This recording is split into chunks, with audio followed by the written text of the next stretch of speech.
So, and your format is going to be, it's going to be a 40-minute debate, 7-minute openers, 5-minute cross-examinations, and then 3-minute closers. Good So with that, yeah, I can set the timer for you, Forrest. You got it on your clock, AR? For what? How many minutes? 7 minutes for his 7. Yeah, opener. hold on. Let me do that, man. If there's another one after, do we need to respect that time frame? Okay, I got it. Go ahead. Okay, and yeah, we can start the 7 minutes. Yeah, there'll be another one after you. Okay, Forrest. cool. Well, I just want to I just want to let you know that you may need to shorten it by a minute or two, but whatever. It's y'all's call. Go ahead. Oh, and we'll start whenever you say your first word. Okay. Okay. Is the Christian teaching inherently harmful to children? I would say yes. As a person with the burden of proof, I will need to convince anyone who's listening that the Bible is and the Christian teachings are inherently harmful to children. I'm going to first go to probably the psychological effects that Christian teaching has on children. It teaches you they're inherently harmful, that you're inherently born with original sin, which is not necessarily a biblical concept. As a person who was born in the church, I constantly grew up with the psychological thinking that I was guilty of something that I never was, and something that is extra biblical. Original sin is not taught anywhere in the Bible. If you look at Ezekiel 18:19-23, this passage explicitly states that no father can pay for his sins of a son, and no son can pay for the sins of a father. It says the person who commits the sin will unalive for it. Therefore, based on this standard alone, no one can be passed down a sin. And this also invalidates thinking that Jesus was somebody else's savior. It says explicitly that if you commit the sin, you must unalive for it. It also gives credence to the fact that no one, unless they have done it themselves, has ever committed a sin. It's inherently harmful to children psychologically to teach them that they are guilty of something in which they are not guilty of, even according specifically to the Bible. It's also very inherently harmful to children because of the physical aspects. If you look at Genesis 6, you'll notice that God has only given 2 commandments at this point to Adam and Eve. He's given the one commandment to Adam and Eve, which is not to eat the fruit of the tree of the knowledge of good and evil. For in the day that they do, will surely unalive, and that is a lie from God. And then you have the commandment of be fruitful and multiply. It's very harmful to children physically because in Genesis 6, God allows the destruction of the entire world for no specific purpose. If you're going to have everyone in the entire world be responsible for a sin that they did not commit and then literally physically unalive everyone on earth for said proposition, it's very physically harmful to unalive children, babies, and the unborn. This also goes against the concept that, the God or that a spiritual entity as such would be against abortion, because God literally commits an abortion on every living being on earth. It's very harmful to children, especially in Numbers 31:17-18. It says that if you see a beautiful woman who has not yet known a man, insinuating here that they're a virgin, a young person, you can take them from the battlefield in which you are fighting other people. You can bring her to your home, parse her nails, cut her hair, wait for 30 days, and then you can go into her. This is kidnapping. This is a war bride situation, and this is child rape. It's insinuative that you can harm a child by taking them from their home, making them your war bride, and making them your slave, and making them a victim of child rape. These are just all passages within the Old Testament that would reveal that Christian teachings and the Bible are inherently harmful to children, and this is from a physical standpoint and a psychological standpoint. It makes you, as a child, a victim to this religion. And with that, I'll yield my time.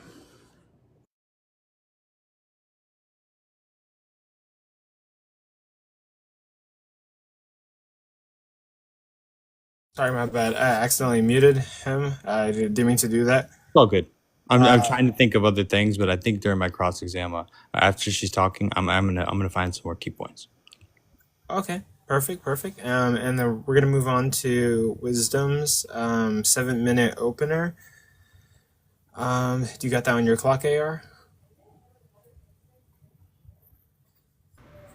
I'm Doing good. my fault. Somebody said a gift and it was in the way of my mute button. Nah, yeah. I got you. Okay. And Wisdom, we'll start whenever you say your first word. So God bless everyone. Thanks for everyone being here. Forrest, thanks for taking this debate. So let's get into it. Of course, Coco and AR, thanks for hosting. All right. So is Christian teaching inherently harmful to children? Of course, we're going to go ahead and negate this very easily. Number one, if harm is inherent to Christian education, then Christian education would not exist as such without harm. Why? Because harm would be a necessary component of its structure. And of course, we're going to see that harm is not inherent to Christian education. Harm is not in the essence of Christian education. And so the resolution will be negated. But if Christian education can be practiced without harm, which clearly can happen, which we will show tonight, if it can nurture, if it can heal, and if it can uplift, then harm cannot be intrinsic to it. Therefore, Forrest, I just don't know what you're going to do here. So for this resolution to stand, you're going to have to show not merely that Christian education can result in harm, because newsflash, everything can result in harm. Even drinking water can result in harm. So you're not just going to have to show that Christian education can result in harm, but that it must result in harm. Because if harm is inherent to Christian education, then 100% of the time, because of its essential quality of harm, we would see this happening. So we'll see. We'll see if you can meet this burden of proof. So let's really define what we are actually going to be talking here tonight, Christian education. So this is how I'm going to view it. Forrest, I didn't see you bringing up anything in your opening statement about this, but Christian education shall refer to... Oh, I'm sorry. So I was saying that I didn't hear Forrest define Christian education, but we'll go ahead and define Christian education as any system of learning shaped by the teachings, values, and worldview of the Christian faith. This is going to include formal Christian schools, homeschooling, any sort of Christian curricula, that sort of thing, where we can really look at Christian education in a formalized setting to see if it's doing not just more harm than good, but if it's inherently harmful. No, Christianity is not a system that assumes people are perfect, though, as Forrest has already pointed out, but it's going to be quite the opposite. It's a system that is grounded in transformation. So we are taking children from this one place and we are making them wiser, freer. We are making them better children, able to overcome the parameters that they see themselves in. It's fine. Christian education is therefore not static, but deeply self-aware. And that's why when you look at even the statistics between children that do go to parochial or Christian schools and compare them to their secular counterparts, you will see that this is embedded into the curricula. Having children understand their place in society, having children understand who they are as a person and how this is going to benefit the world around them. This is going to be inherent to Christian education. Every single child that graduated from a Christian high school, in fact, has to do community service to this end goal. You're going to see that this is not inherently harmful, but it is inherently helpful. That we learn tonight, we're going to confess and we're going to grow, that we are building something greater as a community of believers. This is the kingdom of God. This is what the Christian communities do. When you enroll your child into a Christian school, whether it's going to be Catholic or Protestant, you are putting them in a school that is going to uplift not just that child, but the whole greater community with what that child learns and when they graduate. So let's just go ahead and let's get a quick syllogism up in here so that we can keep everything in parameters. Premise 1. What is inherently harmful must rely on harm as a necessary part of its essence. It is contingent upon harm to be what it is. I hope you understand that. So premise 1, it is contingent upon harm to be what it is. Premise 2, Christian education can and often does exist without harm. Therefore, it is not contingent upon harm. Because if Christian education were contingent upon harm, then it could not exist without its conclusion. Therefore, harm is not inherent to Christian education. So, with that, how much more time do I have? A minute and 50 seconds. It's on your screen above your icon. Okay, good. So with these little few minutes that I have left, we're just going to look at some actual statistics about Christian education. And we can see from actual peer-reviewed studies that my opponent, Forrest, is going to have a very, very, very, very hard time. So, for example, in 2023, the Cartus survey with Baylor University found that Christian school graduates report higher life satisfaction, stronger civic engagement, and more charitable behavior than public school peers. We've also found by a 2024 peer-reviewed meta-analysis, yes, of 57, what did that say? Hold on. 57 studies showed that private religious schools outperform public schools in civic engagement, tolerance, and political participation. Interesting. Even in Australia, this is going to be the Australian Catholic School Graduate Study of 2025. This one found that Catholic school graduates earn 4 to 11% more, report better health and higher life satisfaction than public school graduates. So this isn't to say anything negative about public school graduates. I would like to point out that I work at a public school and I find that they are very good institutions. However, the resolution today is that Christian education is inherently harmful to children. But what we've seen is that Christian education outperforms secular education, and that because the word inherent means that it has to perform every single time at that baseline, your forests are going to have to show that essentially Christian education is harmful to children. And I'll rest there. Thank you, thank you. And with that, we're going to move on to cross-examination. So, Forrest, you're going to get your first 5 minutes, then wisdom, and then we'll repeat, and then we'll get the closers going. So, your 5 minutes can start whenever you say your first word. But, AR, do you have it on your timer? With Forrest, right? You said what? How many minutes? 5 minutes. 5 minutes. Yeah, we got it. Okay. Yep. And 5 minutes. Yeah, we got it. Okay. Yep. And I'm free to ask a question, correct? yeah, you're a Okay. cross-examiner. Perfect. Okay, so I believe now that I've kind of gathered myself and my brain is fully awake, I believe that it's also very inherently harmful to children to teach them to have poor epistemology. Because in order to find out information and gather themselves in the world, what you're doing is basing these teachings in this book, and this book is demonstrably false. It's very inherently harmful to children to teach them that what is not true is true. Such as even on the first 2 chapters of the book, you have contradictory creation stories. You've got Genesis 6, where it says that God flooded the whole earth, including children, which clearly is physically harmful to children. But what I will ask you, Wisdom, after we move forward from this definition, because I didn't see that it was going to be harmful to children, what is the definition of harm that we can agree on? Is it, because I would say that it's something that causes a physical or psychological injury that is deliberately inflicted to a child. Would you agree with this?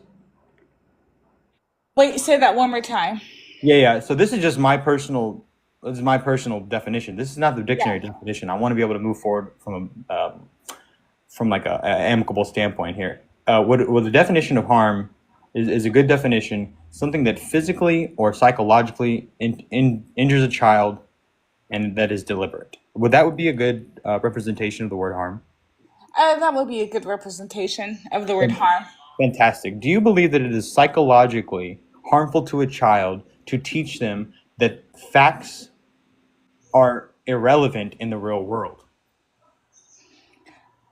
I believe that if someone were teaching children that facts were irrelevant, that would be irresponsible, of Okay. course. Okay, fantastic. Does the Bible teach you that which is demonstrably untrue with our current scientific understanding of reality? Something that does not comport with what we find today to be true? I don't think I understand your question. If you're asking me, does the Bible teach falsehoods? I would say no. Oh, fantastic! This is amazing. So we'll start with the what I mentioned before, the Genesis account. Do you believe that humans were created first as Adam and Eve after God scooped up some dirt and breathed into it? Do you believe that this is true? I believe that is a very childish understanding of what the scripture meant. Okay, it's very interesting because that's exactly what it says in Genesis. So, do you take the Bible to be allegorical or figurative in this sense? Because science proves that this is not what happened, and I think it's harmful to teach children that the Adam and Eve story is true. Is the story of Adam and Eve true? Is the story of Adam and Eve true? Yes, it is true. Fantastic. Okay, now we have our first lie from wisdom, and it's inherently harmful to lie as a genuine interlocutor. So I took this debate in good faith, and yes, I did fuck up by not preparing properly. However, it's also very disingenuous to lie to a child and tell them that God, a fictitious character and a being of your imagination, scooped up some dirt, breathed into it, created Adam, put Adam to sleep, took out a rib, and then created Eve. This is very demonstrably untrue according to the Bible and our current standards of reality. We don't even have to leave the first 2 chapters of the Bible before the Bible presents a obvious, demonstrable falsehood, and we have somebody who is now an adult who has been inducted and indoctrinated into this cult that believes something that is demonstrably untrue by all scientific standards. Now, when we say inherently harmful, we're not just talking about psychological. We're not just talking about the fact that this destroys your epistemological framework, but it's also destructive to children from the sense of a physical perspective. Whenever God decided that he had messed up, and he said that he regretted making humankind in Genesis 6, very funny for an all-knowing being to do, did he then unalive everyone on earth, including children, infants, and the unborn? I don't know. You kind of went on a ramble there. Can you just say your question? Absolutely. Did God unalive everyone, including children, infants, and the unborn in Genesis 6? I believe so. Yeah, Is it you're talking physically about the flood. harmful? Is it physically harmful to unalive children, infants, and the unborn? Absolutely not. I wouldn't say that that's harmful to children to learn that story. Absolutely not. My children learn that story and they're just fine. I mean the actual physical process. Answer Well, that see, question and this finish your debate sentence. is not about whether or not the actual physical process of Genesis was harmful. This debate is about whether or not Christian education is harmful to children inherently. And that's Okay, so time. we'll stop it there. And then we'll move on to the next cross-examination. Wisdom, it's your turn to cross-examine. You're gonna get 5 minutes, and AR, you got that on the clock? Yep. Got it. And go ahead, Wisdom. Okay, so can you prove that the Bible is false, or can you prove that by someone teaching a child Christian beliefs that they are harming said child? Absolutely. I mean, you're the perfect example. You actually believe the Genesis account is true. You believe in your heart of hearts, after you've been indoctrinated into this cult, that Okay, thank you. You said that I was the example of a harmed child. Can you give me some objective reasoning? You're saying I'm harmed compared to a secular person or an atheist right now?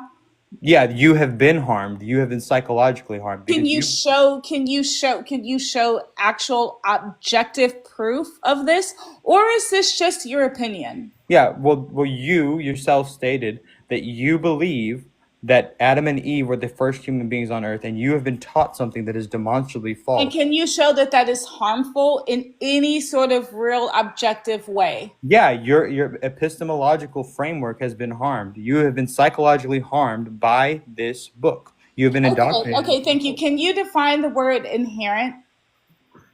Something that naturally comes with something else.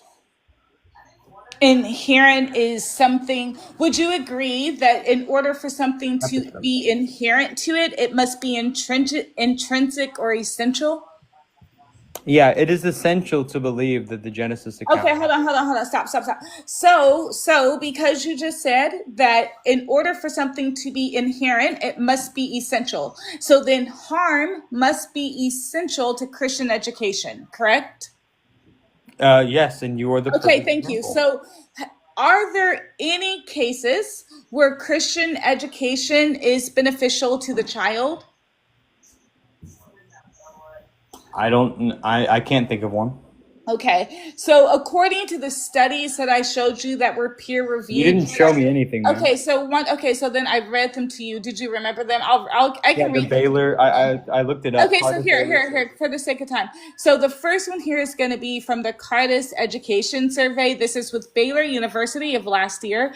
And it did find that Christian school graduates report higher life satisfaction, stronger civic engagement, and more charitable behavior than public school peers. Would this be an example of inherently harmful behavior? No, and I also don't have the study in front Okay, of so me. then hold on. I don't even So understand the sample wait, size. Forrest, You're hold on. just I'm you're gonna just tell you one positing thing, things Forrest. out I didn't loud, ask man. for this extra that you're doing. Hold on, time.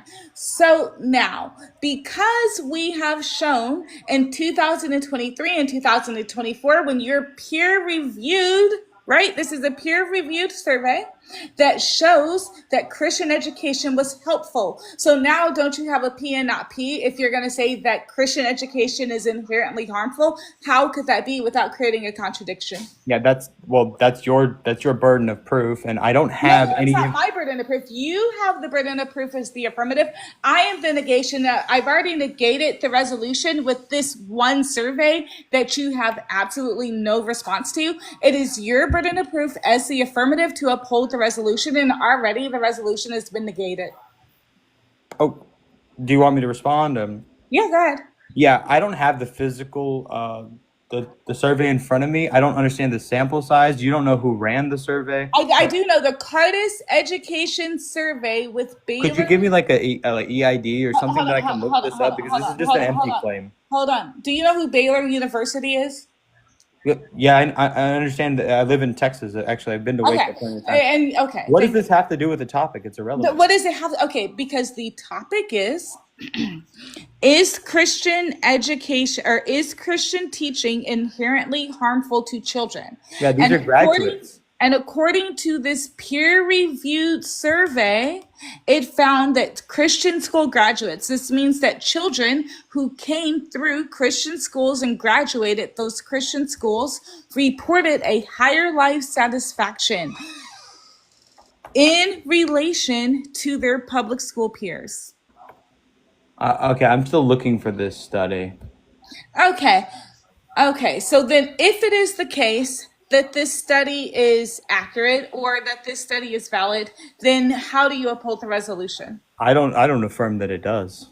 Okay, but if we listen, I said Ifs and buts were candies and nuts. If the study, okay. And with that, finish your last sentence. Forrest, just answer this question. Is it yes or no? If this study is valid, does it negate the resolution? You can answer that question.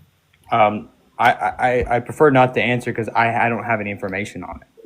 Okay, and with that, we can move on to what's going to be Forrest's second cross-examination. You're going to get 5 minutes. And AR, you got it on the clock? I said 5 minutes, right, on Forrest?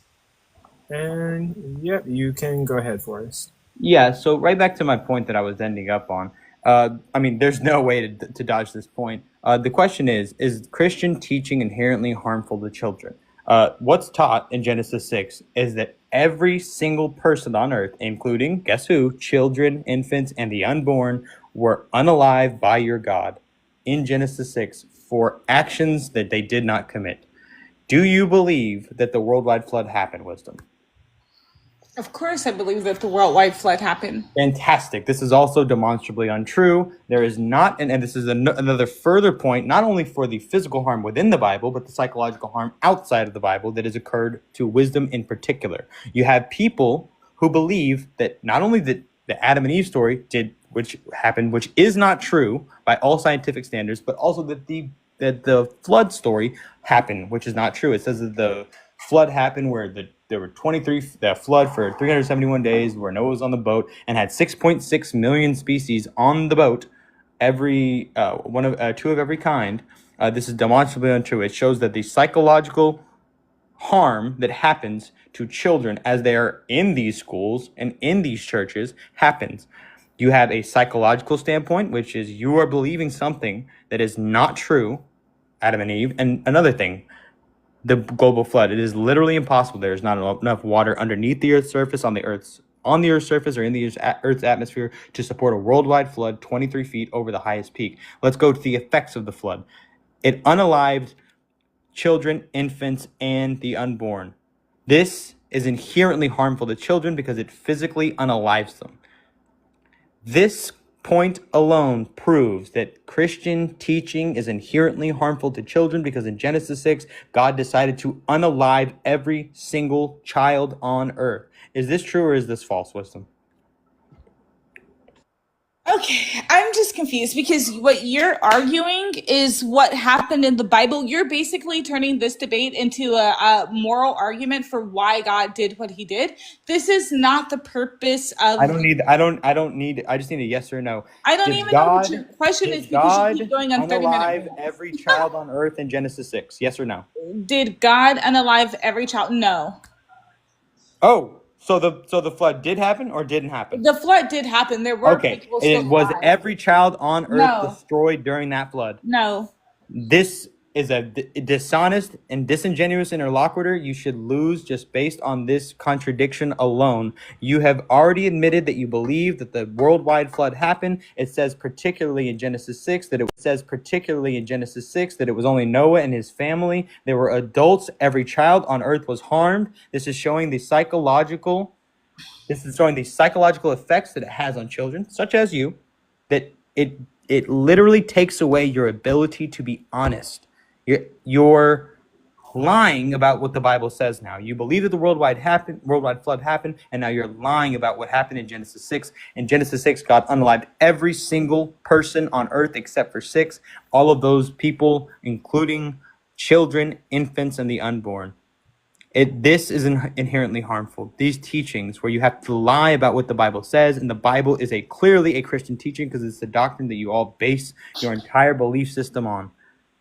You're saying that it didn't happen, and then you're saying that it did. So I'm going to ask you one more time. Did God unalive every child on earth in Genesis 6? Yes or no? Again, no. I don't know if you understand that Noah and his children were kept alive. I'll reclaim my time. I reclaim my time. So I can tell that this person has no ability to be honest. So I'll keep going back to this. Christian teaching is the Bible. The Bible says that every child on earth was unalived in Genesis 6. This is physically harmful. It meets the standard of our definition, which we once again agreed that was either a physical injury or a psychological injury that is deliberately inflicted. I have now won the debate based on the merit of the definition alone. I want to go back to the psychological part because this is what she's going to rely on. She's going to do her hinge on whatever this Baylor study is. I don't even know what kind of analysis this is, but the psychological effects could have been had in a non-Christian school or a public school. So whatever this synthesis is that she's taking it from, she's already admitted that the worldwide flood happened and lied about all the children on earth unaliving. That's all I need. Last sentence. Oh, and okay, that works. Wisdom, you're going to get your 5 minutes to do your cross-examination. Then we're going to move on to closing statements.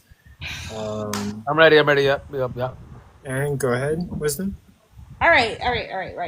Thanks. So again, Forrest, please define the word inherently.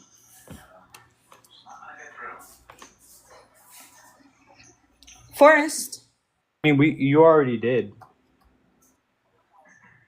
Is the Bible an inherent? Is the Bible an inherent Okay. part of the Christian teaching? Okay, hold on. So inherently is essential. So that means, right? Existing in something permanent. Hold on, you want me to wait, answer? we're not asking. Hold on. With all due respect, it's my time to ask you questions. You did. You want me to answer?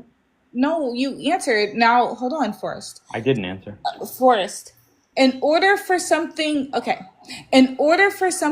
be inherent, it must be essential, correct? It says in a permanent, essential, or a characteristic way. Is the Bible an essential teaching? Okay, thank you. Christian religion? So Okay, really permanent. quick. No, you can't ask me. You can get your time back. We'll set you at 4 minutes. Go ahead. No. Wait, really quick. I do have to enforce that wisdom. Ask that question again, and I'm gonna have to get a direct answer from you, Forrest. Yeah, I got it right here. I've got the ask the question one more time, wisdom. Okay. In order for something to be inherent, does it also need to be essential? Yes, it says, and I just read it. It says, and the definition for inherently, it's an adverb in a permanent, essential, Okay. or So then characteristic permanent. way. Okay, so let's go with permanent. So then the debate resolution is Christian teaching inherently harmful to children? So for this to be, it essentially must harm children every single time. There must not be times, especially more often than not, that Christian education is good for children.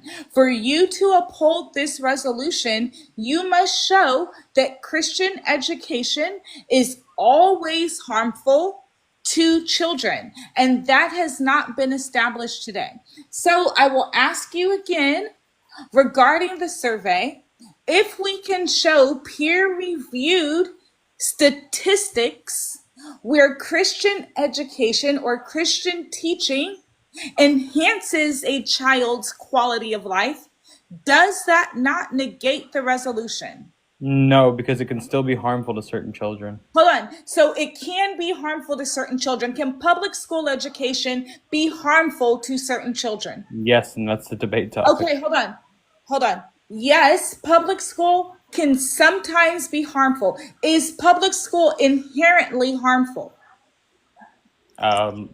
That's not the question. Hold on, no. This is my cross-examination. You can answer yes or no. Is public school inherently harmful? I wouldn't have a negation or an affirmation for that. Okay, you said that because you feel Christian education, in quote, lies to children, then it is harmful. Does that mean that when science was teaching children that the earth was flat, that public education was harmful to children? Yeah, I would say that once again, it's demonstrably harmful to children when you teach them false things, and that's exactly what the Bible says. So, but does that mean that does that mean that the teaching itself is inherently harmful? Because you are not dealing with this word. You are not dealing with the resolution. I'm literally reading the words on the screen right now. In a permanent, essential, characteristic way, the Bible is inherently part of the Christian teaching, and it inherently teaches children the wrong way. When public education taught children that the earth was flat, was public school education inherently harmful? Wait, hold on. You're affirming my point. The answer is yes. It's harmful to children. Wait, hold on, guys. Pause really quick. Let me try to moderate a little bit. But we will give you 1 minute, wisdom. But I do kind of want to rear this back in. Forrest is supposed to be arguing that it is inherently harmful, and you're supposed to be demonstrating how it's not. Is this point demonstrating that Christianity isn't inherently? Yes, because if he can say that public education is not inherently harmful, yet it taught a mistruth to children, then his point that he is trying to make that Christian education is inherently harmful because it teaches what he deems as a mistruth, he would have to hold it to the same standard that he holds public education. And because he won't say that public education was inherently harmful when it was teaching a mistruth, how can he say that Christian education is inherently harmful?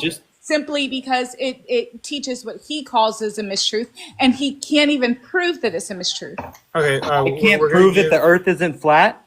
Okay, so really quick, Yes. we're gonna we'll give wisdom 1 minute, and then we can give Forrest 1 minute for that long response, and then we'll kind of go from there.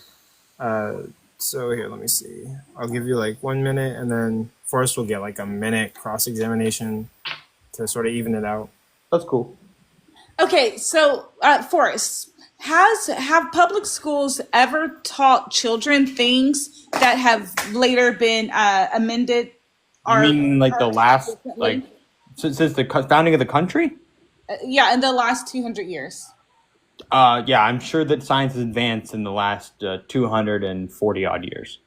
Okay, so then let's say 50 years ago, public schools taught something that you considered an untruth today. Would that deem public school education inherently harmful to children? Yeah, this goes literally right back to what I was saying. Can you just Tomorrow. answer yes or no? Would it be harmful to teach children something? No, that's not. Go ahead, answer your question. I'm not, okay, so Forrest, I'm not asking you, is it harmful? I'm asking you, does that make public school education inherently harmful? Because the word inherently means by essence all the time. And do you want to get a yes or no for that? And then we It can. doesn't, I can't agree with that because it doesn't say all the time. Forrest, are you saying yes or no to that? I'm gonna negate the answer. I'm gonna negate the answer. I can't answer that because I wouldn't say that it says all the time. Because science is an ever expanding field, so it changes based on fact. Okay, and then let me give Forrest a minute, and then we'll move on to cross examinations. Okay, perfect. So I'm going right back to this. Inherently harmful. Closing statements. Sorry. Oh, okay, cool. Okay, we're still going back to the definition of harmful. To cause physical or psychological injury, especially that was deliberately inflicted. It says, is Christian teaching, is the Bible part of Christian teaching, wisdom? This is your cross-examination or mine? Is the Bible part of Christian teaching? He's just getting 1 minute.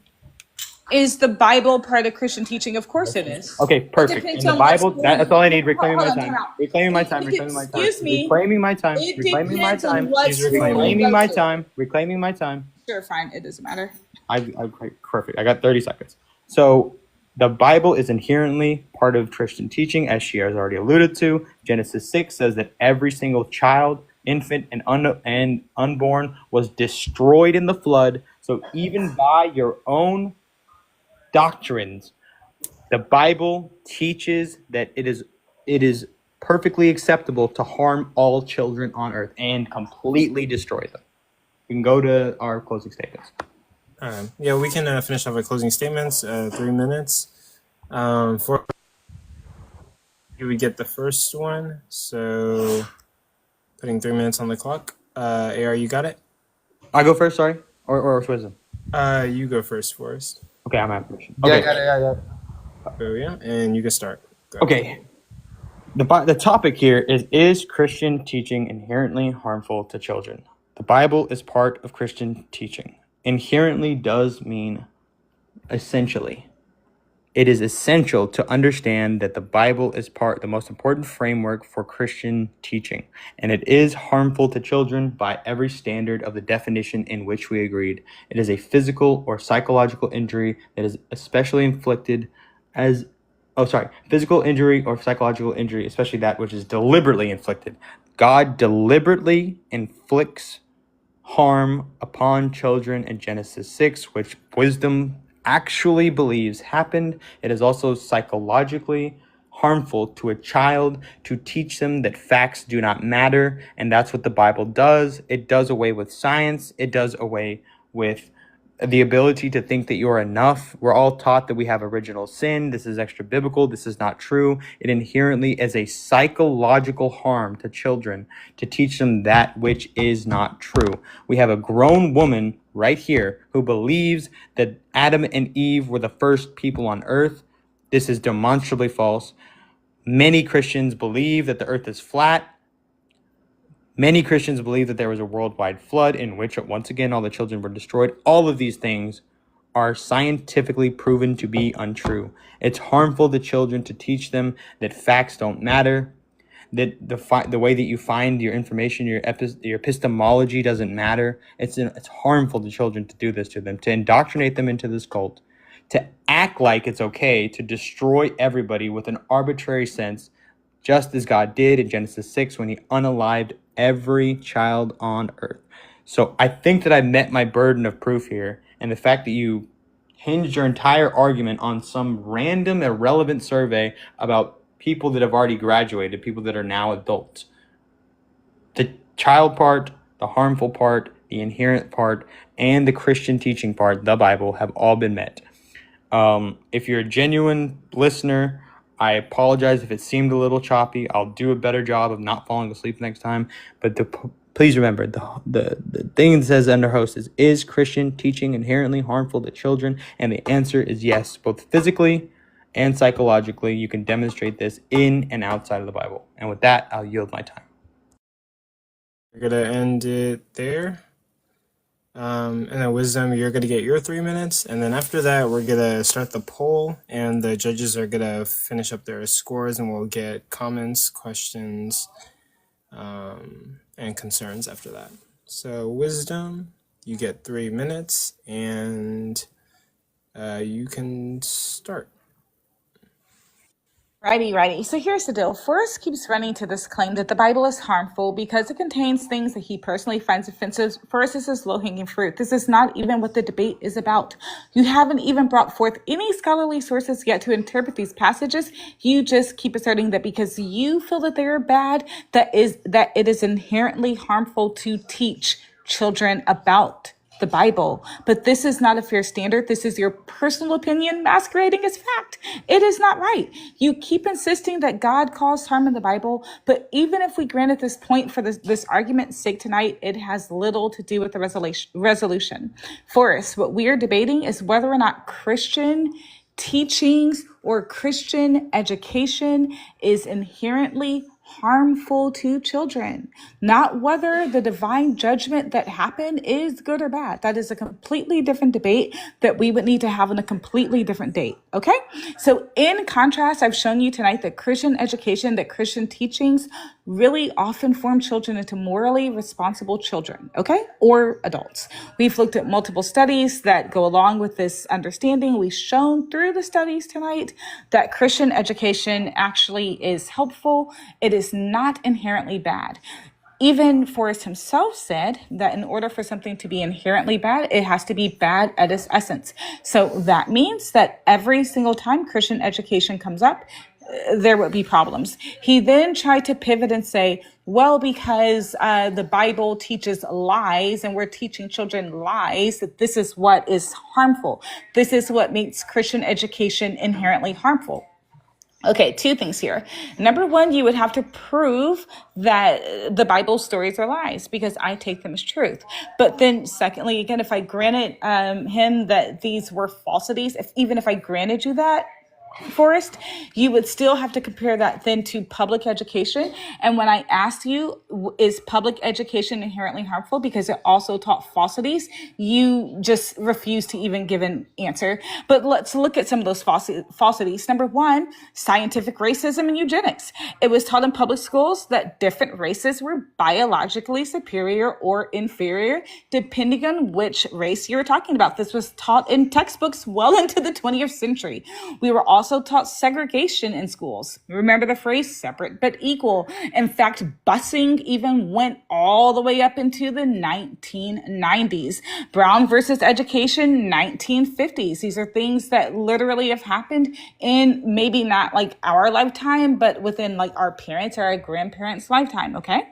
In the 1980s, there were still problems with things like schmexual education and things of that manner that were in our textbooks. So once again, Forrest, if your claim is that you feel that somewhere a Christian school taught a child something that you don't agree with, you're going to have to hold public schools to the same standard, unless you're going to be contradictory.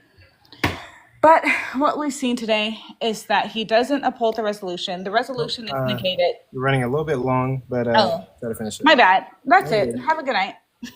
Oh, okay. Sorry about that, but we just gotta keep it fair. But okay, thank you both for your candor. That would be the conclusion of the debate. Judges will be able to finalize their scores, and we're gonna put up the audience poll. Yeah. And we have a little bit of time. Next debate is going to be Sinlith versus Sinlith, a newcomer, versus Heisenblurb on is there an intelligent designer to biological life? So we'll do some Q&A before that, and that's starting at 9:38. So we've got like Solid amount of time here. solid amount of time for like Q&A. And I apologize to everybody for how shitty that was. I take full responsibility for not preparing properly. Oh yeah, and I'm look, sorry. like, I'm sorry. That's my fault. Especially, I want to apologize to Haru because he wanted to take this and I took it and then I fell asleep. So that's super apology to Haru. No, it's totally fine. It's we just had to do a quick replacement because life happens, right? And Forrest was willing to step up and take the replacement. And so everyone who just watched the performance, just keep in mind that Forrest was coming into this debate today, right, to do a quick replacement. And that's really it. But there are No things that- excuses, no excuses, no excuses. I took the debate at 5:30. I had 2 hours to prepare. I thought I could fucking fall asleep for 10 minutes or 20 minutes. I set 3 alarms and I just overslept. Yeah, the poll is up, by the way.